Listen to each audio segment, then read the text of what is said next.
مبدئيا كده يا جماعة محدش يزعل مني من الفيديو ده، والناس بتوع يعا بقى والكلام ده لو سمحتوا ما تعلقوش على الفيديو خالص. اعتبروا انكم ما شفتوش اي حاجة. انا يا جماعة متربية في بيت لأب صعيدي، يعني عايزة اقول لكم بيحب اللحمة والاكل المسبك بشكل غير طبيعي، فكانت بقى الاكلة دي هي الراعي الرسمي عندنا في البيت في كل المناسبات السعيدة واللي مش سعيدة كمان. المهم يعني ما كانش حد فينا يقدر يعترض. هناكل ايه؟ هناكل فتة ولحمة بدمعة. ايوه يا جماعة كان بيقول عليها لحمة بدمعة، مش بصلصة ومش بصوص خالص. المهم يعني هنجيب اللحمة بتاعتنا، ولازم يكون في اللحمة كده ماسورة كبيرة أو ماسورتين. وطبعا اللحمة يا جماعة لازم تكون ملبسة. هنجيب بقى الحلة بتاعتنا والنار عالية جدا من غير أي دهون خالص، والحلة سخنة جدا. هننزل باللحمة، أول لما اللحمة كده لونها يغير هنديلها تقليبة، وهننزل عليها بالبهارات. البهارات بتاعتنا بقى كلها هتكون صحيحة: حبهان، فلفل اسود، كبابة صيني، ورق لورا، مستكة. هنضيف عليهم كمان معلقة صغيرة من بهارات اللحمة، وهنضيف معاهم بقى بصلاية وطماطمية وجزراية، وهنديلهم تقليبة. وبعد كده هنهدي النار شوية ونغطي الحلة بتاعتنا ونسيبهم بالظبط كده على نار متوسطة بالظبط 10 دقايق. هتلاقوا ان اللحمة نزلت شوية سوائل. في الوقت ده بقى هنعلي النار لحد لما اللحمة تبدأ تتشرب السوائل اللي نزلت منها. هنضيف عليها بقى ربع كوباية من عصير الطماطم، ودي خطوة اختيارية. انا بحب الشوربة يكون لونها احمر شوية، مش عايزين تعملوها ما تعملوهاش. وهننزل بقى بمية مغلية وهنغطي الحلة بتاعتنا لحد لما اللحمة تستوي نص تسوية. حلة تانية بقى هنضيف فيها معلقة كبيرة من السمنة ومعلقتين من الزيت، وهننزل ببصلاية كبيرة. هنضيف عليها بقى معلقة صغيرة من السكر، وهنقلب لحد لما البصلة بتاعتنا تبدأ تاخد اللون البني اللي انتوا شايفينه ده. ما نحرقهاش بس تاخد لون بني. هنضيف بقى معلقة كبيرة من صلصة الطماطم المعلبة، وهنديلها تشويحة كده مع البصلة. وهنكون مجهزين عندنا لتر من عصير الطماطم، والطماطم بتاعتي مضروبة كويس جدا ومش متصفية. هنديلهم بقى تقليبة، وهنضيف البهارات: ملح وفلفل اسود وبابريكا ومعلقة كبيرة من بهارات اللحمة. هنقلب الكلام ده كله مع بعض، وهنغطي بقى الحلة بتاعتنا لحد لما الصلصة تتسبك نص تسبيكة.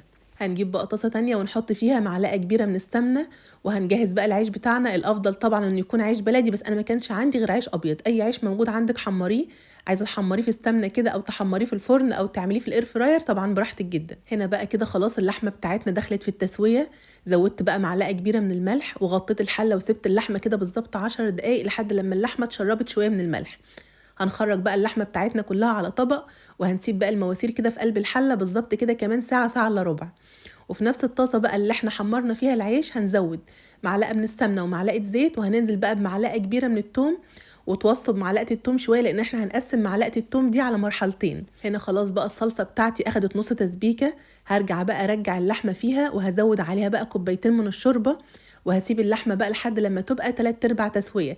احنا طلعنا اللحمه من الشوربه وهي نص تسويه، هنسيبها بقى في قلب الصلصه لحد لما تبقى 3/4 تسويه. في الوقت ده بقى هننزل عليها بطشه الثوم اللي احنا عملناها. وزي ما اتفقنا يا جماعه طشه الثوم دي انا شايله منها معلقه كده على جنب، هقول لكم هعمل بيها ايه بعد شويه. طبعا بقى الخطوه بتاعه الطاجن وبتاعه الفرن دي خطوه اختياريه، مش حابين تعملوها ما تعملوهاش، بس احنا كان لازم نعملها عندنا في البيت. بناخد بقى اللحمه بتاعتنا وهي 3/4 تسويه نحطها في طاجن، وبننزل عليها بقى بقرن فلفل حار ونص كميه الصلصه. وهناخد بقى الطاجن القمر بتاعنا ده وندخله الفرن من 15 ل 20 دقيقه. ودي بقى معلقه الثوم اللي انا قلت لكم ان انا قسمتها على مرحلتين، رجعتها تاني في قلب الطاسه ونزلت عليها بتلت كوبايه من الخل وباقي كميه الصلصه. هنقلب بقى ونظبط الملح بتاعنا، وهنجيب بقى المواسير يا جماعه بعد ما كانت خلاص مستويه تسويه كامله. هننزلها في قلب الصلصه علشان بس كده تاخد طعم الخل والثوم، علشان الناس اللي بتحب المواسير بقى وتحب الكلام ده المواسير تكون واخده بقى طعم الصلصه والخل والثوم. بالظبط كده غلوتين 3 على النار وهننزلها. وطبعا بقى الصلصه اللي تحت المواسير دي هي الصلصه اللي احنا هنحطها على الفته بتاعتنا. عملت بقى شويه رز ابيض، عايزين تطبخوا الرز الابيض بقى كله بميه او نص ميه ونص شوربه براحتكم جدا. هنحط بقى طبقه من الرز وعليها طبقه من العيش المحمر.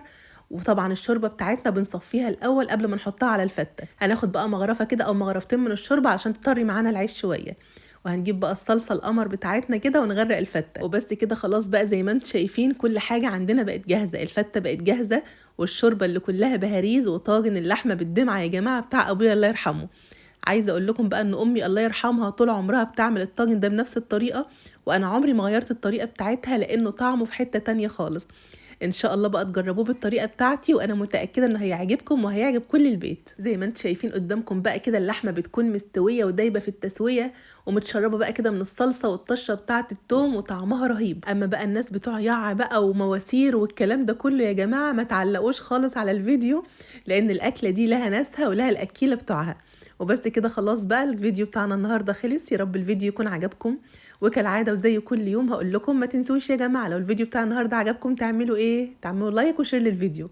وبألف هنا مقدما، واشوفكم على خير بقى في الفيديو اللي جاي. مع السلامه.